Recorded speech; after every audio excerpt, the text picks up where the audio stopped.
Muy buenas tardes, nos encontramos en México Libertario para comenzar con la conferencia del doctor Ricardo Manuel Rojas. Él es un catedrático argentino, nos va a platicar de su último libro y nos va a hablar de su último libro,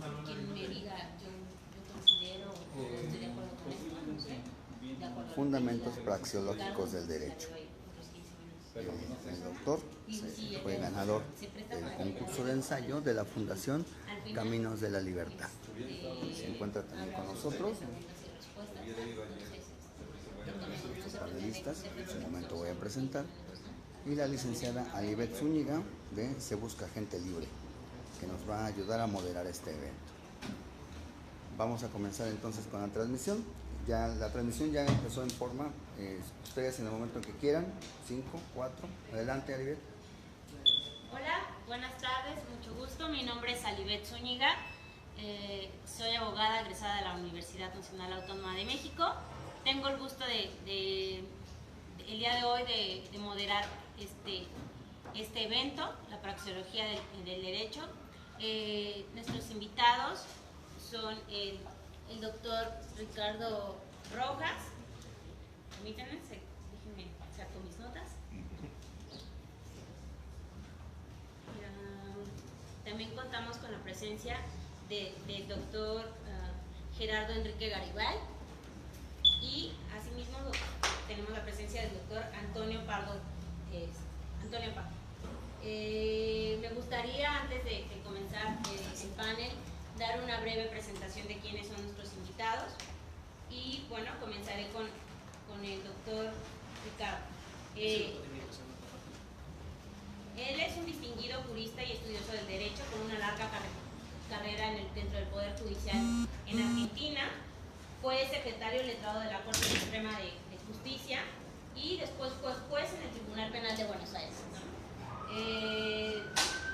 Cargo que retomó por concurso a partir de 2011. Es doctor en Historia Económica por la Escuela Superior de Economía y Administración de Empresas y ha sido profesor de asignaturas vinculadas con el análisis económico, la filosofía del derecho y el derecho constitucional en varias universidades argentinas. Realizó investigaciones en el área de filosofía del derecho en el Departamento de Investigaciones del ESADE, y entre sus publicaciones, además de varios ensayos, se encuentran la contradicción del derecho penal, el análisis económico e institucional del orden jurídico, elementos de teoría constitucional,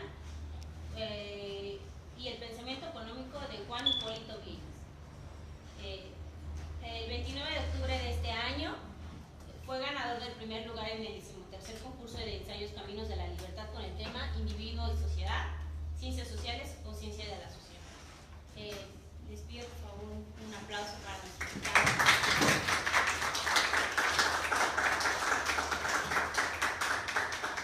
Bueno, también el doctor Antonio Pardo es profesor e investigador de tiempo completo en el Departamento de Filosofía de la Universidad Iberoamericana, encargado de las materias de Lógica y Filosofía de la Ciencia, miembro del comité editorial de la revista Estudios publicados por el ITAM, y bueno, cuenta con una licenciatura, maestría y doctorado por la Universidad Nacional Autónoma de México. Por favor.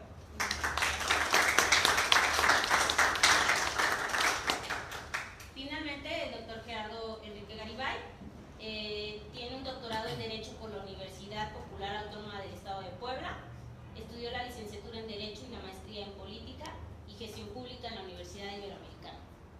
Es profesor universitario en la Universidad Internacional de La Rioja en México, en materias de análisis de situación y trabajo de investigación en el programa de MBA.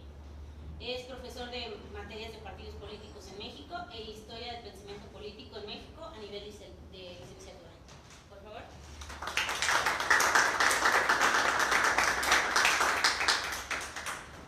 Bueno, a continuación daremos la palabra a Ricardo, quien nos contará pues qué es la praxeología, ¿no? Adelante. Bien, bueno, buenas tardes, un gusto estar aquí con ustedes.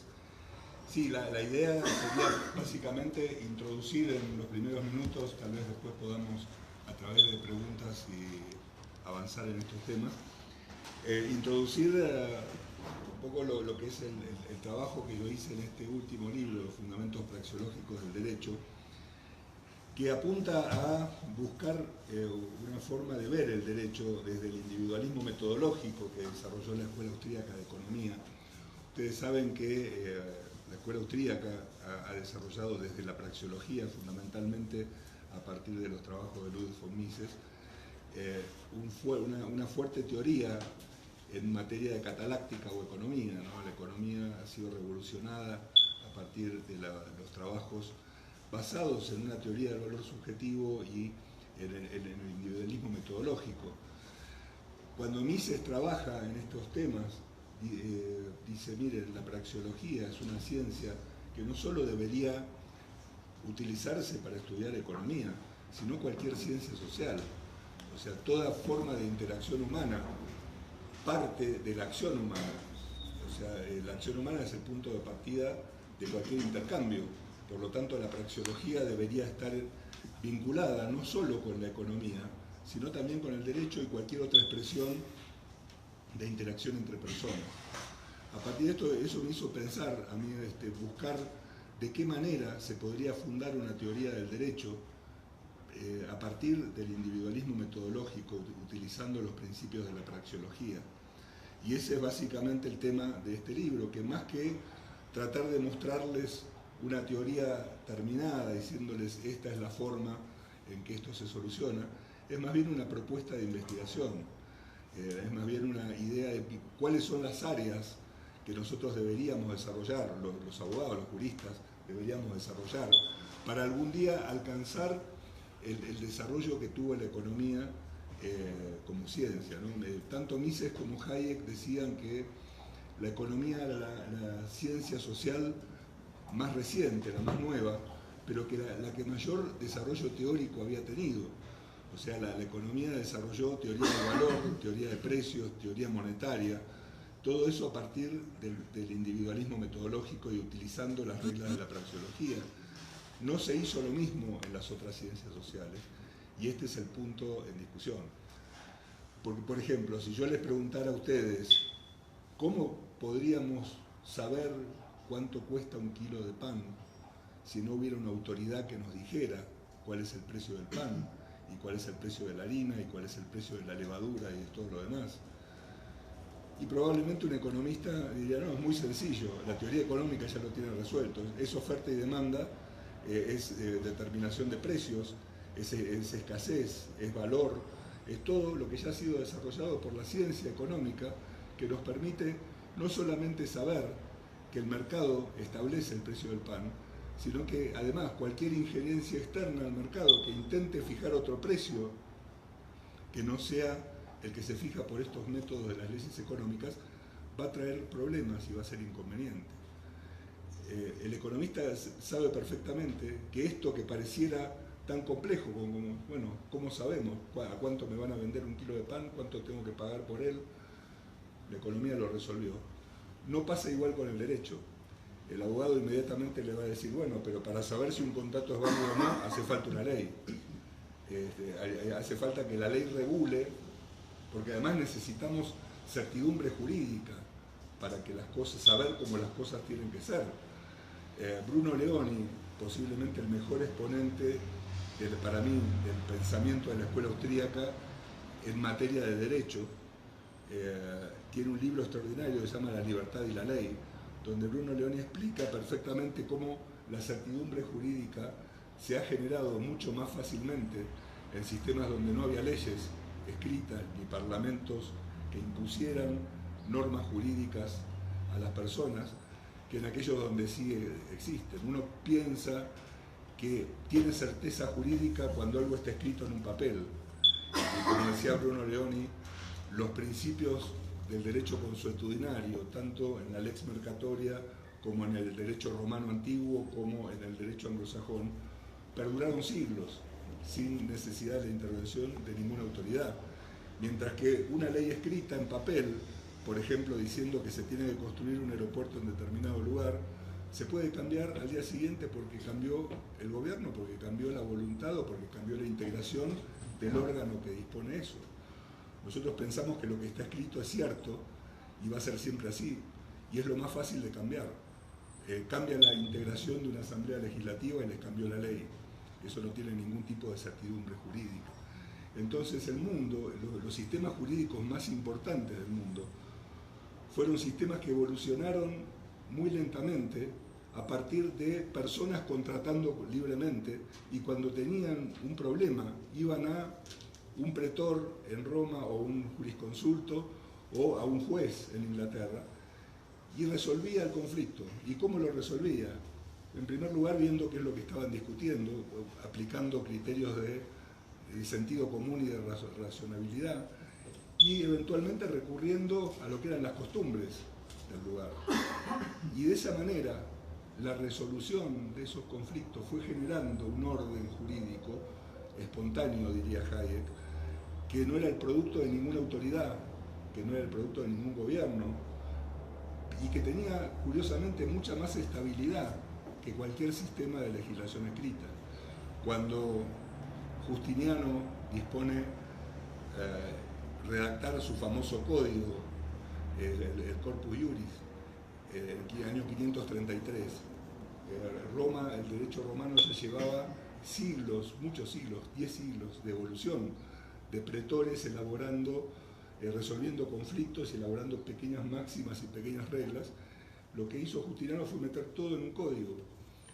¿Cuál fue la consecuencia directa de esto?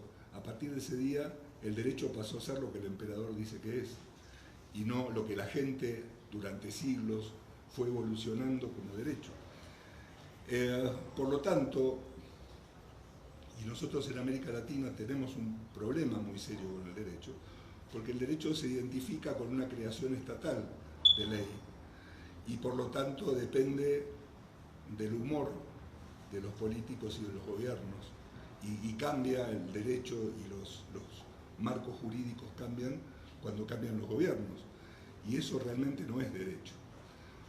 Por eso la necesidad de llevar las ideas de la escuela austríaca también al derecho. Y en este sentido yo tomé fundamentalmente dos autores como base: Mises, porque tomé la praxeología de Mises como base de trabajo, y Bruno Leoni. Bruno Leoni dice: el derecho nace con el reclamo. Hasta que no hay un reclamo no hay derecho. Yo puedo firmar un contrato con cualquiera de ustedes para rentarles una casa, por ejemplo, y podemos no tener ningún problema. Yo vivo 2 años en la casa y el contrato lo tengo guardado en un cajón. El derecho comienza cuando alguno de los dos no cumple el contrato y el otro saca el contrato del cajón y le dice: vos no cumpliste con esto. Bruno Leoni decía: ahí comienza el derecho. El derecho nace con el reclamo, y cuando alguien realmente quiere hacer un reclamo, porque el objeto del derecho no es el perjuicio. Ustedes se suben al metro para ir a su casa y la persona que está parada al lado de ustedes le pisa un pie, les ocasionó un perjuicio. Probablemente ustedes no lo van a demandar ni le van a pretender pisarle el pie como retribución porque él lo pisó primero. Lo más probable es que eso se termine con un pedido de disculpas o simplemente mirarlo mal y seguir su vida. Pero el derecho nace cuando alguien realmente quiere reclamar algo. La visión liberal ubica a la persona como el titular del derecho, que lo ejerce del modo en que lo quiere ejercer.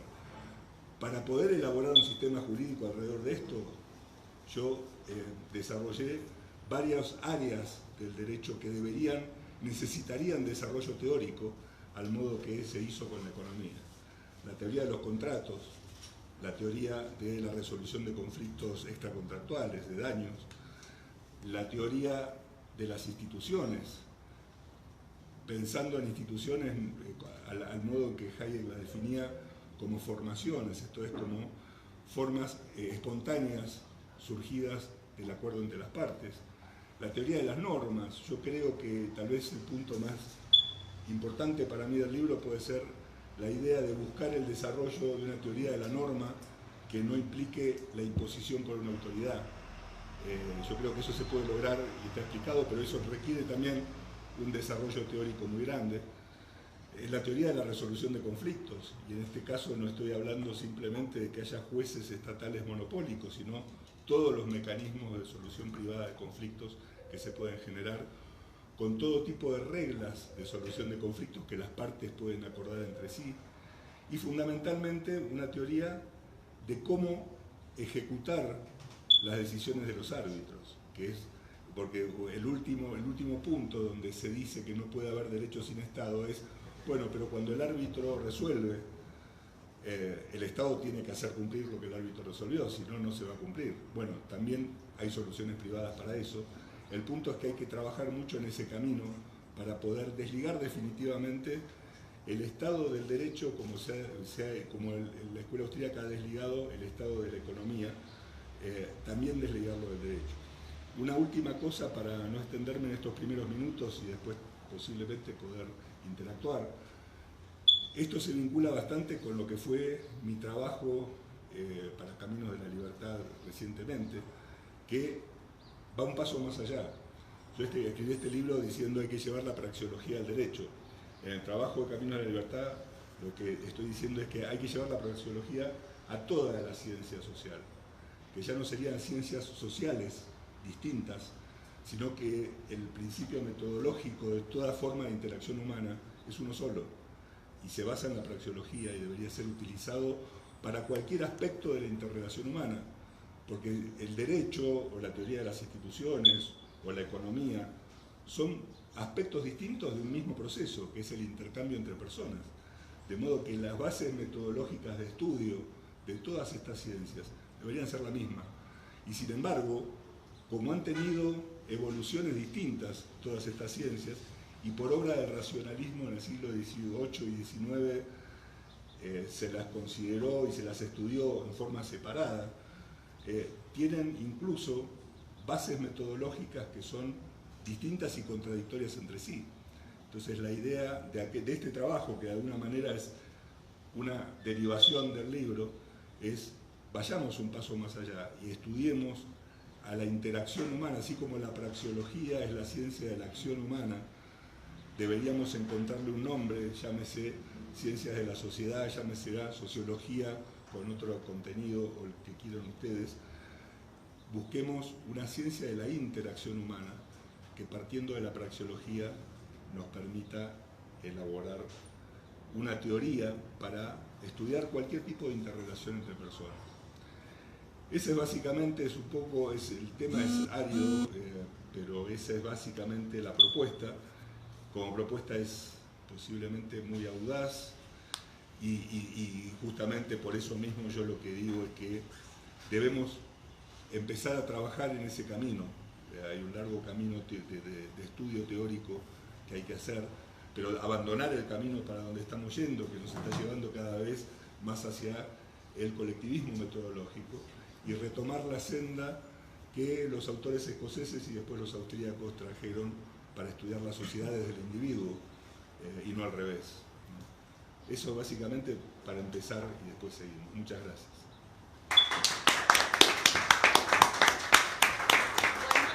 Alguno de ustedes dos quisiera darle continuidad. Adelante. Muy buenas tardes a todos. Antes que nada, agradecerle a México Libertario, a Víctor, a Alex, por supuesto a Manuel, a José, la oportunidad de estar aquí compartiendo ideas.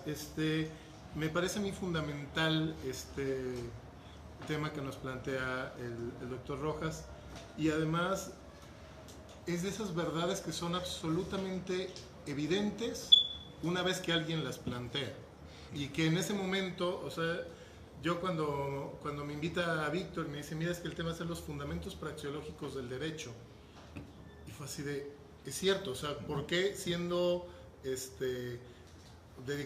siendo abogados o dedicándonos a estos temas, tomamos ya tan como base el que la ley tiene que surgir necesaria e inevitablemente del Estado? ¿Por qué nos olvidamos del individuo cuando es un hecho tan, como dicen los Founding Fathers, autoevidente, algo tan notorio, el que el individuo, la persona, es la base de la interacción en sociedad, y por lo tanto, siendo la ley una regulación de las interacciones sociales, tendría que partir desde el individuo? Sin embargo, en nuestras visiones académicas, en nuestras visiones jurídicas e institucionales, hemos abrevado tanto ese colectivismo que ni siquiera tenemos los ojos abiertos para darnos cuenta de que hay otra forma de entender y de plantear la legitimidad, el origen, la efectividad de las leyes. Entonces, en ese sentido, yo creo que el primer gran aporte de esta teoría, este planteamiento que nos hace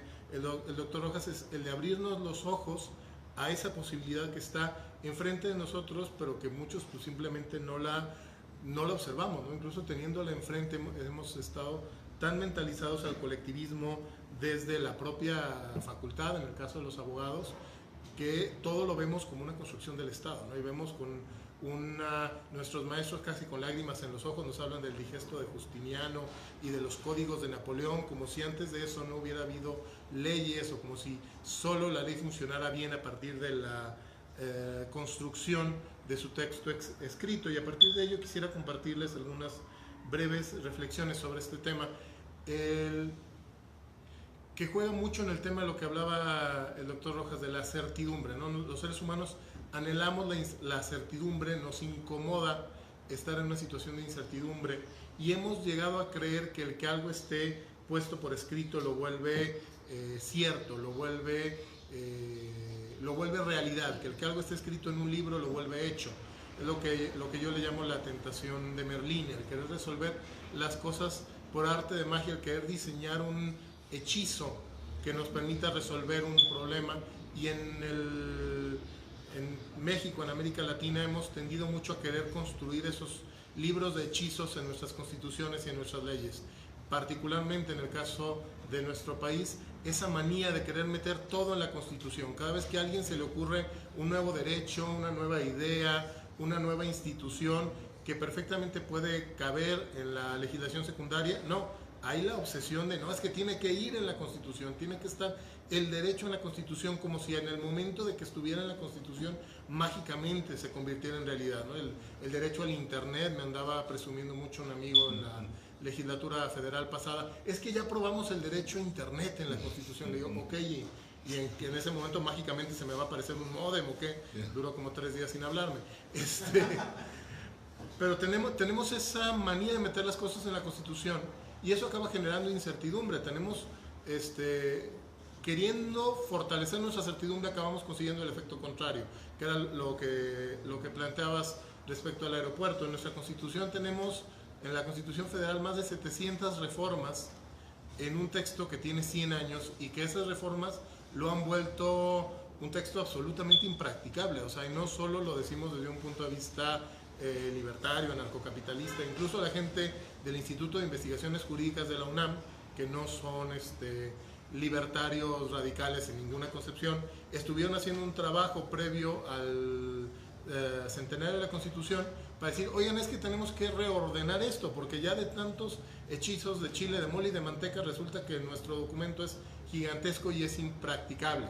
Y entonces ellos proponían no quitarle nada a la Constitución, como digo, no son radicales, sino simplemente ordenarla, pero ni siquiera eso pudo avanzar. ¿Por qué? Porque seguimos teniendo como sociedad, y particularmente los abogados como gremio, esa fe ciega en el texto constitucional y en la numerología del texto constitucional. Es que el artículo 3, el artículo 123, y nos aferramos a esa visión pseudomágica, a pesar de que los resultados están a la vista de que no están funcionando las cosas, ¿no? O sea, tenemos problemas de inseguridad muy graves, tenemos problemas de que los propios juicios son muy largos, son muy engorrosos, y aún así nos seguimos aferrando a esta visión colectivista, esta visión arrogante del legislador. Incluso nos referimos, ¿no?, así, ¿no? Es el legislador, en lugar de hablar de los diputados o del diputado fulano Menganes, el legislador que va a construir un mundo nuevo y una utopía a partir de las leyes. Y entonces, cada vez que la utopía no se logra, lo que nos dicen es que faltó meterle algo más a la ley, es que faltó escribir un artículo más, pero en cuanto escribamos algo más, ahora sí vamos a transformar el mundo. En cuanto perfeccionemos el hechizo, entonces sí se va a lograr el mundo. Y aquí el tema de una visión praxeológica del derecho, yo creo que también nos debe de aportar a los abogados y a las personas que estamos involucradas en la creación y en el ejercicio de las leyes, una buena dosis de humildad, de entender que no podemos transformar el mundo cambiando el artículo fulano de la Constitución, que las interacciones humanas juegan a partir de sus propias reglas y que nosotros, en todo caso desde la ley, tendremos que asimilar la ley a la conducta humana que ya existe, porque si no nos vamos a dar de topes. Todos en América Latina tenemos ese anécdota de aquel político al que quiere construir una presa y le dicen, no, señor gobernador, no podemos construir la presa ahí. ¿Por qué? Pues por la ley de la gravedad. Ah, pues me derogan esa ley de la gravedad para poder construir la presa.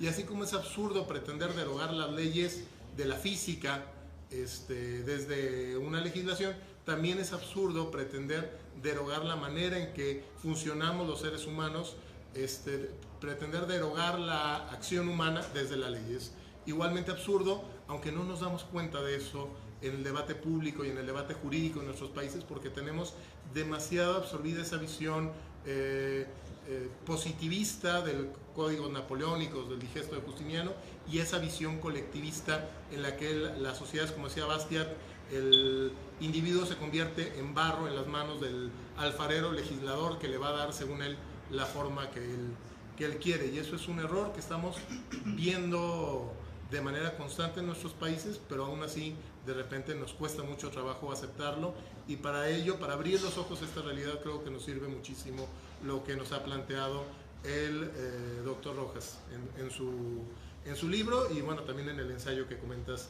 ampliándolo más al ámbito de las ciencias sociales en general. Serían mis comentarios. Muchas gracias.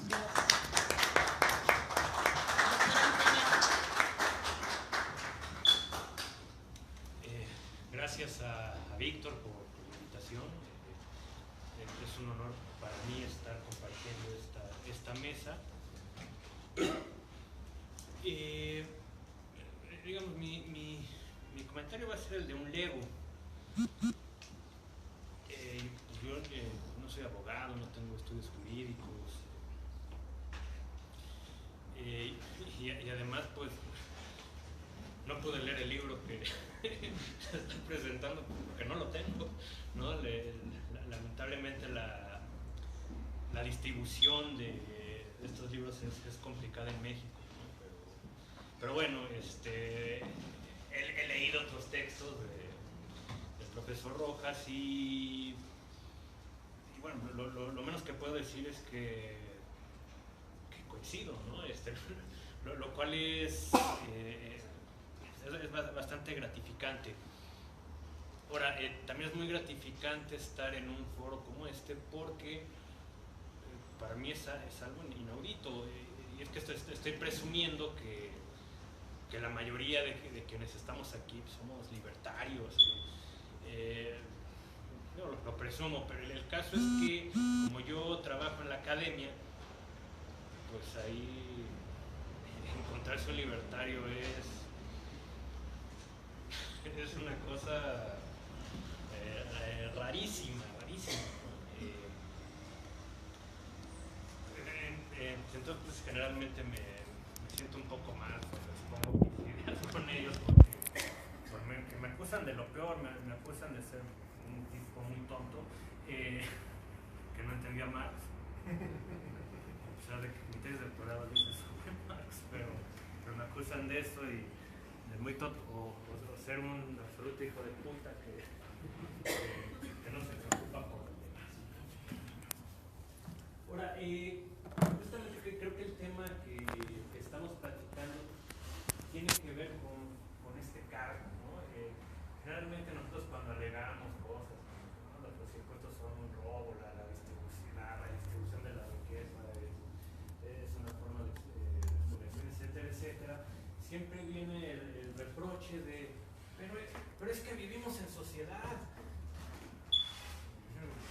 ¿Quién está negando eso? O sea, con un libertario ha negado que vivamos en sociedad. Entonces, más bien habría que darle la vuelta a este reproche y decir, más bien tú crees que no vivimos en sociedad, tú más bien crees que somos unos átomos aislados y que necesitamos a un líder que nos ponga a convivir entre nosotros para crear una sociedad. Entonces, a ver quién es el... O sea, ¿quién es el que realmente digamos que quién es el individualista en el más sentido, ¿no? Porque evidentemente, como dice Gerardo, el individualismo metodológico no me parece autoevidente, ¿no? Es decir, son los individuos quienes actúan, son sus acciones, sus interacciones, los que constituyen la sociedad. La sociedad no es un ente autónomo, no es un ente que tenga voluntad, que tenga deseos, etcétera, etcétera. Son los individuos, ¿no? Pero sí me parece muy importante subrayar este punto.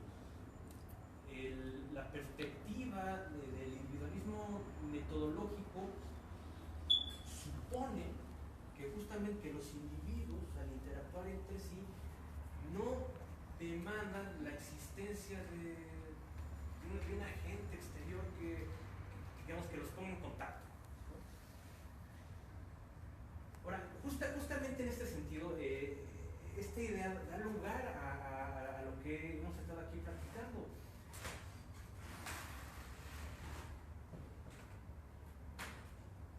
Las leyes no son algo tal que tenga que haber un legislador, no es que tenga que haber una gente que desde fuera decir, yo tengo que organizarlos, ustedes individuos imbéciles. Imbécil es el que no tiene bastón, porque justamente esa es la idea, como individuos somos unos imbéciles. Entonces necesitamos a alguien, curiosamente que también es un individuo, pero no es imbécil, quién sabe por qué, que dice, mira, ustedes tienen que organizarse así, acá, entonces, ¿no? Y justamente viene eso, ¿no? Esta idea de Merlín, de que, porque se le ocurrió este sabio legislador que no es un imbécil, y ya en efecto todos vamos a relacionarnos entre sí, generar instituciones, etcétera, etcétera, a partir del dictado de este hombre presuntamente sabio, porque simplemente es un arrogante. Bueno, digamos, desde el punto de vista metodológico, digamos, esto a mí me parece que es algo razonable, ¿no? Pero para llevar todo este discurso ya a un área científica, pues sí es muy importante cierto rigor. Y justamente para ello creo que la referencia a la fraseología es de mucha utilidad. Ahora, tampoco nos podemos engañar. A mí personalmente la fraseología me parece una cosa fantástica, ¿no? Los trabajos de Ludwig von Mises sobre el tema me parecen extraordinarios y sumamente convincentes, pero me parece que los defensores de la fraseología tenemos que caer en la cuenta de que es un tipo de discurso que va a contrapelo del discurso metacientífico dominante. Digo, no del discurso científico, no, pero sí del discurso metacientífico. Por ejemplo, cuando uno dice, es que el axioma de la acción es evidente, pues un filósofo de la ciencia que se ajusta, digamos, a la visión, a lo que se llama la visión heredada, te dirá, a ver, ¿cómo que autoevidente? No hay cosas autoevidentes. Los axiomas son simplemente postulados, y a partir de los postulados tenemos que inferir conclusiones y esas ya se contrastan empíricamente, etcétera, etcétera. Es decir, si hay un problema aquí, digamos, de naturaleza, no tanto metodológica, sino de naturaleza retórica, ¿no? Es decir, ¿cómo le llegamos a... Son positivistas, ¿no? Que al final de cuentas son quienes tienen la hegemonía del discurso, ¿no? Y convencerlo de que un principio como en el axioma de la acción de von Mises es autoevidente, ¿no? Digamos, habría muchos recursos, ¿no? O sea, ya no apelar a la autoevidencia, pero a lo mejor sí apelar al hecho de que la negación de este axioma es autocontradictorio, ¿no? Entonces, claro, aquí tenemos que estar apelando por ejemplo, a la lógica que el positivista podría perfectamente admitir, ¿no? Bueno, y claro, desde luego se tendría que hacer un trabajo mucho más fino, a lo mejor traducir digamos, este axioma o esta proposición según la cual del teorema del axioma de la acción se derivan todos los teoremas. Bueno, en concreto, ¿cuál es el contenido de este axioma? Porque para que se puedan derivar lógicamente los teoremas de la teoría, el axioma tendría que ser formulado por medio de una proposición, ¿no? Y me parece que, digamos, que muchos quienes siguen a Mises, por ejemplo Rothbard, simplemente dicen que es evidente la acción, ¿no? Entonces, a partir del concepto de la acción derivamos todos los demás. Pero entonces, a ver, ¿cómo que de un concepto se derivan proposiciones? ¿No? Digamos, ese es un problema de naturaleza metodológica. O sea, creo que se puede resolver. Yo mismo en mi trabajo lo he intentado hacer. No creo que ahorita sea el momento, pues, sobre todo porque esto pues entonces, pero bueno, ahora, lo importante es, al ser capaz de ir elaborando una teoría, es posible igualmente ir infiriendo digamos, ciertas leyes. Ahora, esto resulta problemático, ¿no? Hablar de leyes de la acción humana, porque paradójicamente lo que nos lleva de nuevo a terrenos conocidos con el positivismo, ¿no? Y por lo mismo habría ciertos filósofos que van a simpatizar de algún modo con nuestra causa, como Karl Popper, es que hablar de leyes de la acción humana, eso es casi colectivista, ¿no? Eso es miseria del historicismo, etcétera, etcétera. Entonces, desde luego, habría que tener aquí cierto cuidado para ver en qué consisten exactamente estas leyes. Pero me parece que la cuestión clave es que una teoría como la praxeología sí es capaz de dotar a nuestro discurso de ciertas bases para poder explicar cómo es que los individuos nos podemos organizar, podemos generar cierto tipo de conducta que es regular. O sea, porque me parece que esta es la clave. No es que las leyes generen lo regular, al contrario, dado que las conductas son regulares, uno, de manera teórica, puede abstraer de esta actividad que ya tiene cierta regulación por sí misma. No, la regulación no viene de fuera, la regulación viene de dentro. Y eso es el caso, incluso en una sociedad como la nuestra, en la cual sí, tenemos esta tradición muy fuerte de la Constitución mexicana, la más avanzada del mundo, ¿no? Bueno, sí, pero como dicen, se me garantiza el derecho al internet, pero no tengo modem, pues eso no me... Y me dicen, bueno, pero te da el derecho a reclamar. Sí, pues reclamo, igual no me hacen caso, ¿no? Sí, o sea, pero entonces al final de cuentas tenemos este tipo de ley que vive en la estratosfera, pero el hombre común y corriente, el hombre de carne y hueso que anda por el mundo, empieza a generar su propio orden legal, ¿no? Entonces, ahora el problema es que este otro orden legal empieza a interferir y empieza a enlodar el orden que de hecho nosotros empezamos a configurar al margen de este otro, ¿no? Porque desde luego se puede decir, bueno, si al final de cuentas ya tenemos, digamos, un orden desde abajo y el de arriba, que siga el de abajo, bueno, pero es que el de arriba estorba, ¿no? El de arriba impide que el orden de abajo se desarrolle de una manera mucho más ágil, ¿no? Entonces, pues sí sería deseable que, digamos, que este discurso, que este derecho positivo sea simplemente el punto sobre la I, o sea, que no sea la contextura de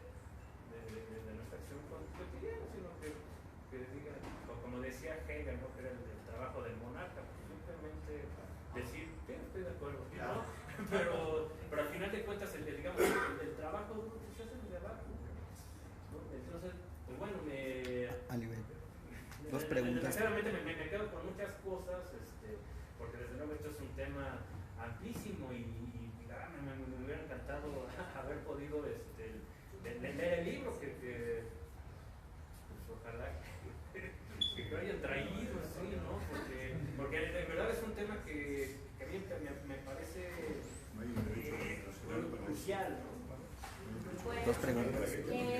Vamos a abrir paso a nuestro público para hacer dos preguntas. Quiero que sus preguntas sean lo más concretas posibles, o de otra manera, bueno, pues las opiniones podrán externarse hasta el final del evento. Dos preguntas de personas que están en línea o que hicieron preguntas previamente al evento. Generalmente, es muy rápido, generalmente estos foros son para personas que no tenemos la misma ideología, pero estas dos preguntas son de personas completamente contrarias a nuestra ideología. Y la pregunta es, ¿cómo le explicas la praxeología al panadero? Porque nosotros tenemos la idea de la praxeología como algo ya entendido. El panadero no tiene idea de lo que es la praxeología ni cómo afecta a su vida. Número uno. Número dos, y la más rápida, porque como dijimos que eran preguntas rápidas, ¿por qué los detractores del libertarismo consideran a la praxeología como autosatisfacción masturbatoria? Es decir, ¿qué es lo que les lleva a ellos a creer que solamente es autoindulgencia y no algo que se pueda llevar a la práctica? Para el doctor Rojas, por favor. Bueno, en primer lugar diría que si hay alguien que tiene claro lo que es la praxeología es el panadero. Porque en realidad el panadero está actuando todo el tiempo, realiza acuerdos, sabe que tiene que comprar harina, que tiene que comprar levadura, que tiene que cerrar un precio con el que le compra el pan, que si ese precio no es satisfactorio no puede seguir produciendo. Posiblemente el estudiante de sociología no lo entienda nunca, lo que es la praxeología, pero el panadero lo entiende perfecto. O sea, ese es por un lado. Por un lado diría que posiblemente el que piense que los libertarios se masturban con la praxeología es porque conciben a la sociedad gobernada por violadores. En realidad ellos conciben al mundo como víctimas de violación y por eso ven a los que quieren valerse por sí mismos simplemente como masturbadores. Probablemente por ahí venga la explicación. Gerardo, ¿algo que agregar? No, bastante claro. Doctor Pardo.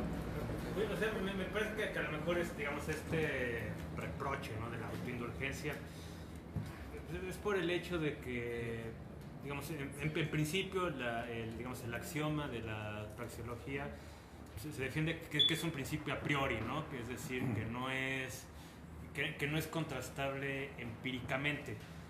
Ahora, esto da a pensar, si no es contrastable empíricamente, pues entonces es algo que se le ocurrió a von Mises y dice que es verdad, pues simplemente porque se le da la gana. Bueno, es que digo, ese es un tema bastante complejo, pero resulta que pues no solo digamos, no es la praxeología, incluso hay ciertos principios de la ciencia empírica que acepta cualquiera, tales que su contrastación empírica no es directa. Por ejemplo, no sé, la definición de fuerza, por ejemplo, ¿no? ¿Cómo se verifica? ¿No? ¿Cómo se verifica empíricamente? Bueno, pues sucede que esta definición forma parte de una teoría general que dice Quine, pues tiene contacto con el mundo empírico, pues ahí en los márgenes, ¿no? Pero el caso no es que las ciencias empíricas, las proposiciones estén contrastando siempre directamente con los hechos. Eso no ocurre, ¿no? Entonces, si existe cierta... Es un positivismo ya de decimonónico, pero que sigue todavía muy presente en la cabeza de muchas personas, que los obliga a cabo a tener una visión muy poco científica de la propia ciencia, ¿no? Entonces, creo que en la medida en que seamos capaces de entender más qué es una teoría científica, se podemos dar cuenta que en realidad pues, no tiene absolutamente nada de extraño ni de masturbatorio apelar que una teoría tiene ciertos principios o ciertas proposiciones que no son contrastables empíricamente de manera directa, ¿no? Es decir, me parece que en el fondo la praxeología no es como una teoría total, no es que sea independientemente de lo empírico, ¿no? Simplemente hay, digamos, existe cierto núcleo que no se contrasta de manera empírica directa, pero sí tiene ciertas conclusiones que claro que se pueden contrastar empíricamente. De hecho, me parece que los libertarios frecuentemente estamos haciendo estos tipos de contrastaciones empíricas, por ejemplo, apelando a los índices de libertad económica, etcétera, etcétera. Es decir, no, insisto, no es una cosa masturbatoria en este sentido. Bueno, vamos a pasar a las preguntas del público. Tenemos una pregunta allí atrás, por favor. Hace rato, hace como 2 horas, hablando justamente de lo que va a suceder aquí y esta discusión, me decía un amigo economista, es que yo no veo cómo es posible pasar del orden actual a un orden más compatible con la praxeología en la ley o en el derecho. Los libertarios o liberales que tratan de economía tienen muy platicado, muy estudiado cuál es la vía, la hoja de ruta o la forma de privatizar, que sería el equivalente, ¿no? Privatizar el derecho. ¿Cómo ven ustedes eso? ¿Cuál podría ser la hoja de ruta? ¿O qué le diría yo a mi amigo que no lo ve posible?